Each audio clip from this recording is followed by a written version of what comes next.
Menyatakan terdakwa Fikri Ramadan tersebut di atas telah terbukti melakukan tindak pidana sebagaimana dalam dakwaan primer penuntut umum. 2. Menyatakan perbuatan terdakwa Fikri Ramadan melakukan tindak pidana sebagai dalam dakwaan primer penuntut umum adalah dalam rangka pembelaan terpaksa dan pembelaan terpaksa melampaui batas atau excess. 3. Menyatakan bahwa kepada terdakwa tidak dapat dijatuhi pidana karena adanya alasan pembenar dan pemaaf. 4. Melepaskan terdakwa oleh karena itu dari segala tuntutan hukum. 5. Memulihkan hak-hak terdakwa dalam kemampuan, kedudukan, harkat, serta martabatnya. 6. Menetapkan barang bukti berupa 1. Barang bukti penetapan dan seterusnya. 2. Barang bukti berdasarkan penetapan penyitaan nomor 1071 dan seterusnya. Barang bukti berdasarkan penetapan penyitaan nomor 1102 dan seterusnya. 4. Barang bukti berdasarkan penetapan penyitaan nomor 1442 dan seterusnya. Seluruhnya dikembalikan kepada penuntut umum untuk dipergunakan dalam berkas perkara atas nama M. Yusmin Oholela. 7. Membebankan biaya perkara kepada negara.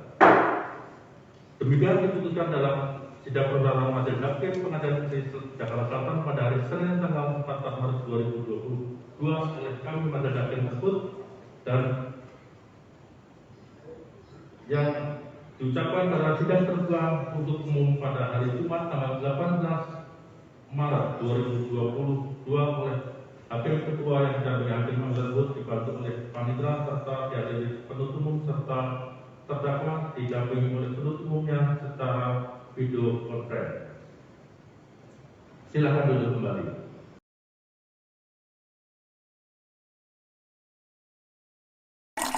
5, 4, 3, 2, 1, go. Gue botakin pala lu.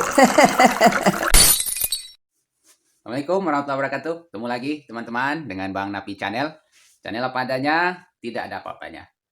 Sesuai dengan prediksi kita dari awal kejadian ya, vonis terhadap pelaku pembantaian 6 laskar di kilometer 50 tol Jakarta Cikampek itu akhirnya divonis bebas oleh pengadilan. Dan ya seperti itulah.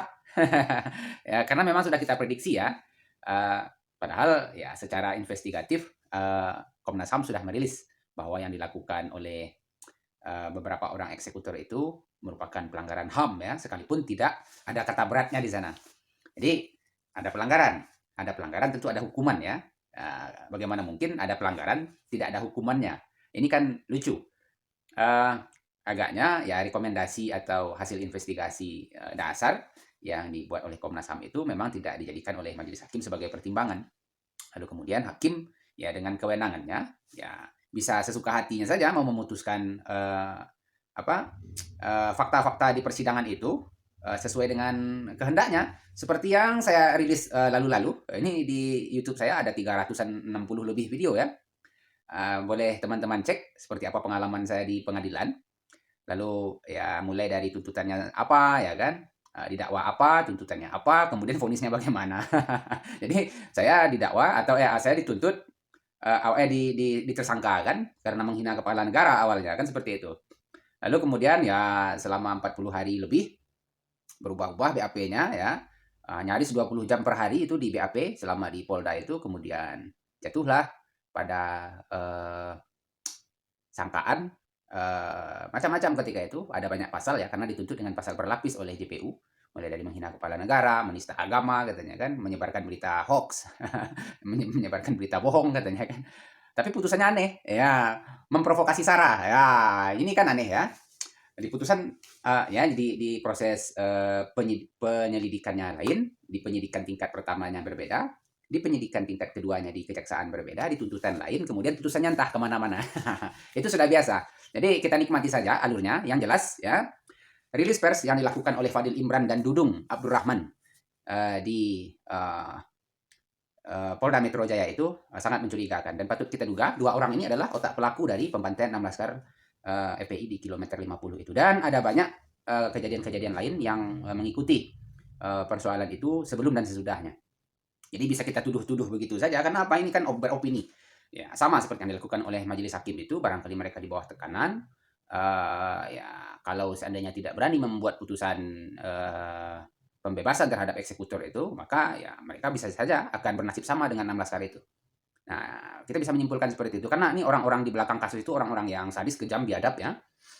Barangkali itu teman-teman, merefleksi saja.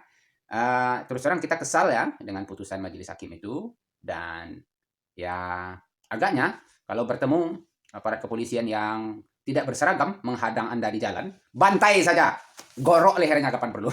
Kira-kira seperti itu. Karena apa ya? Karena mereka bisa saja mereka akan melakukan pembegalan, merampok ya, menembak seperti yang dilakukan kepada Dr. Sunardi. Ya, kita kan tidak tahu.